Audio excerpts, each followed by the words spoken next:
So, are you afraid about getting older? I know for me, aging is definitely something I'm starting to think more about. I think it's because one, my mother is now in her mid 80s, and I am approaching my 70s in a couple of years. So, I have to ask myself, am I afraid of anything? Is there something that's in the back of my mind that I'm worried about with aging? So let's talk about it. This is MC of Healthy by George. Please think about subscribing. I come each week with all kinds of things to talk about how we can help ourselves to grow older so that we're functional and doing what we enjoy well into our 80s and 90s. So it's a common issue that we face fears as we get older. There's a lot of uncertainty. Let's face it, aging is not for those people who can't take a little bit of fear showing the unknown, I guess. That's really what it is. Because I think there's a lot about how we're going to age, how we're going to get older towards that last whatever decade or two that we have before we leave these bodies of ours. And that's a reality, no matter what. I think the recent deaths of some very famous people, Reverend Jackson and the famous actor, oh, I forget his name right now. It'll probably come back to me later. But he was in The Godfather. So these are things that will happen. I think we all kind of approach these issues with anxiety because when we go to see our doctors or we're doing our yearly checkup or we're going to see the dentist or we're checking our vision and our hearing, we're going to see changes no matter what happens. We're going to see changes. But I think the best thing is how can we embrace where we are right now? How can we embrace exactly what we're doing so that we can feel confident that no matter what happens, we can manage ourselves and do the very best we can to be the very best version of ourselves? And I think that's the theme of my channel. I know with my father, who inspired me to launch this, it was very challenging for him because I think he did have a lot of anxiety and stress around being diagnosed with diabetes because he hid it from our family for years. And then finally, he had to do something about it because he needed treatment. And I think it's very difficult sometimes when we're faced with a difficult diagnosis like diabetes or heart disease or cancer or anything that's going to give us a very tangible, concrete issue that we're going to need to face that could be the reason that our life will now decline and then we will leave this earth. I think that we all kind of worry about this process because we don't know what it's going to be. No matter what, we have no control over this, but we can do things daily that help us psychologically, physically, to manage our fears. We can start by acknowledging specifically what are we afraid of exactly. What is the worst thing that could happen immediately? You can't do what you've always wanted to do, but you can still get around your house. You can still be independent. You can still do things you enjoy. Are you afraid of being lonely? Are you afraid of losing your mental capabilities? I think these are things that cross my mind as you're aging, but these are the things that kind of come up. How am I going to manage the things that happen? Oh, guess what? Robert Duvall. See, it came to me. That's what it's about. We can't think of it, and then suddenly shows up. Hey, listen, as long as the word is showing up, I'm pretty happy about that.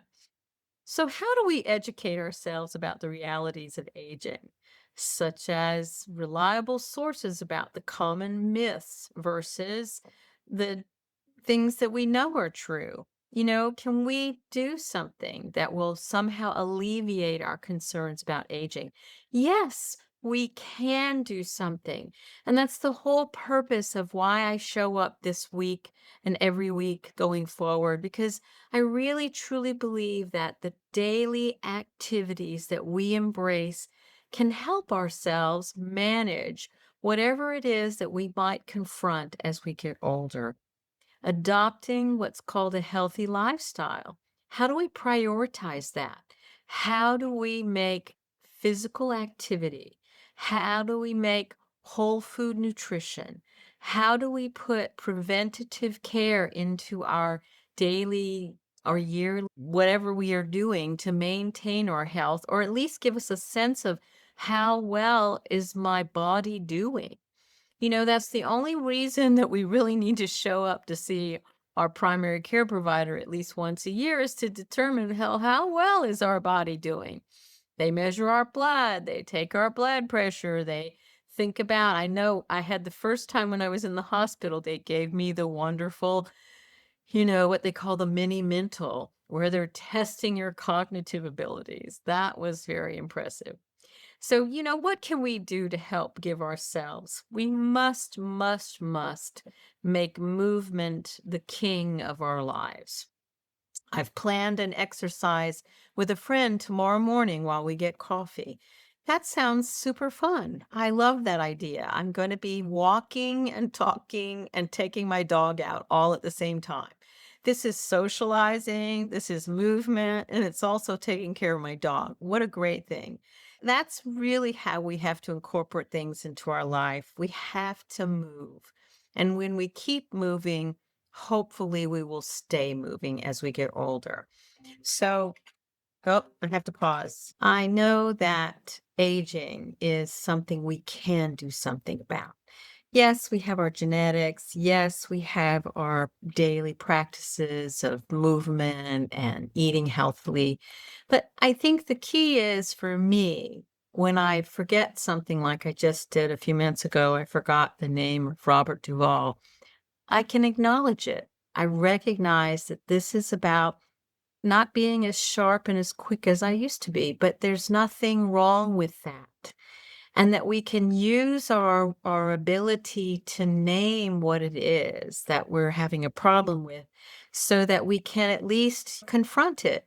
And I think that for me, when that happens, when I have a issue that shows up that's common in aging, I just name it. Also, the other thing is I have an extremely strong mindfulness practice. I've trained in mindfulness, I've trained in meditation, and frankly, I keep it really simple.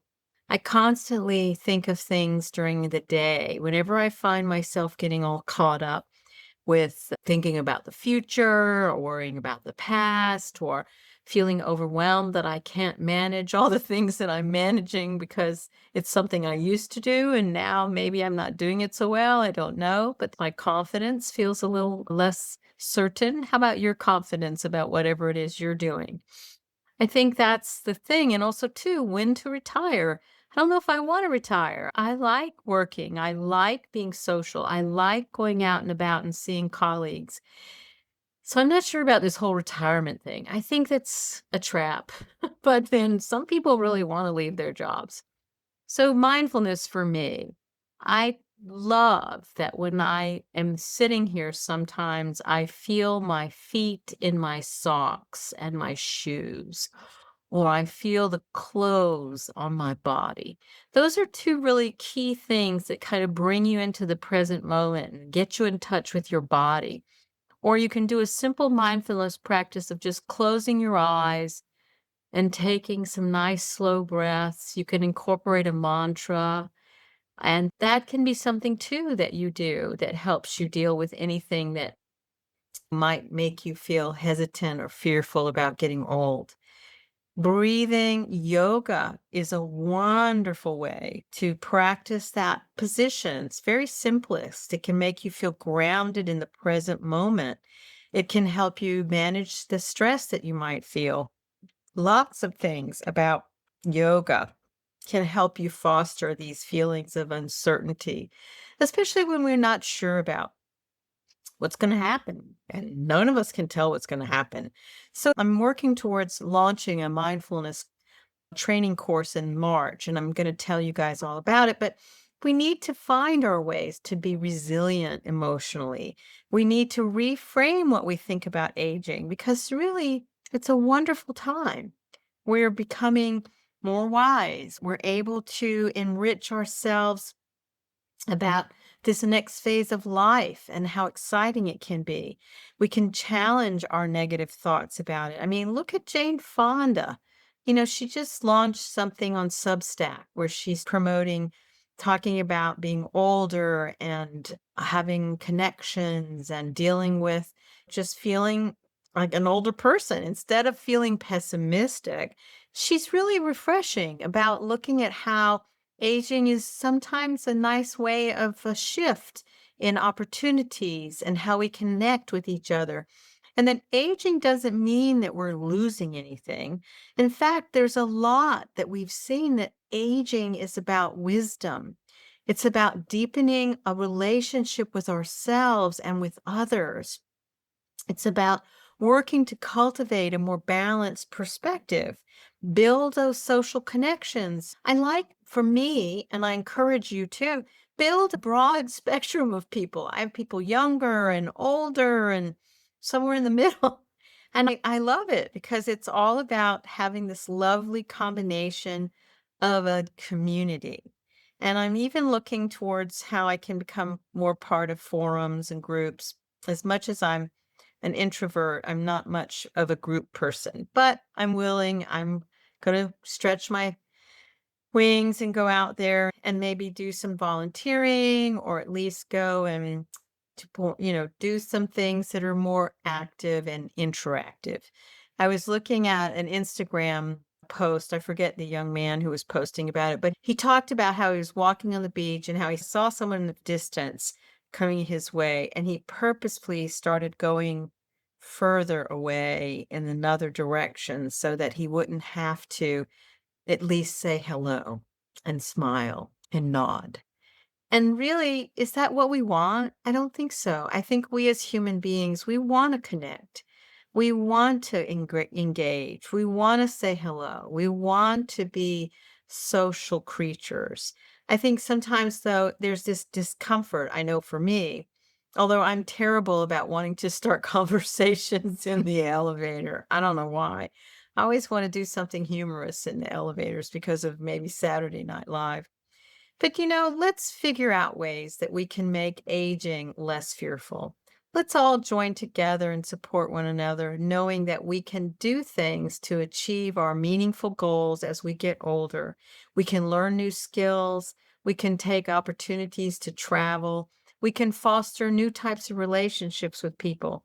We can develop a healthy aging plan for ourselves because really, I think we all want to feel financially capable. We want to have a lifestyle that we feel comfortable with. We want to have a preparation of how we're going to manage things as we go along. And maybe we need some support through a therapist or some cognitive behavioral therapy. We just need to not allow ourselves to put our head in the sand and not deal with anything that addresses the truth about aging. So be well, my friends. Please think about subscribing. I'd love to see you here each week. And let's talk about it because seriously, the more and more we avoid it and we give in to this kind of youth conscious society, we're not allowing ourselves to fully embrace the goodness and cherish the amazingness of who we are right now in this very moment. I work towards that every day because truthfully, we don't have anything but the present moment, right? We don't know the future, and we have to let go of the past because we can't change it. So let's embrace this very moment and empower ourselves so that we have the best sense of who we are becoming so that we can age with function and thriving and amazingness well into our 80s and 90s. So join me here each week. Please subscribe. I'd love to see you here. And don't forget, you have this one precious life. Let's be intentional about it, okay? Bye-bye. So thank you so much for joining me at Healthy by George. I hope you found the information inspiring and that it encourages you on your wellness journey. Because remember, your body, your well-being are a most precious gift, and every tiny action taken daily can make a huge difference. I hope the information here is educational purposes and is not meant to replace your medical care. See your doctor and talk about what works for you. If you enjoyed today's content, don't forget to give it a thumbs up and subscribe to my channel. Your support means the world to me, and it helps me continuing creating content that inspires and empowers you to live your best life. Goodbye for now, and join me again at the next Healthy by George.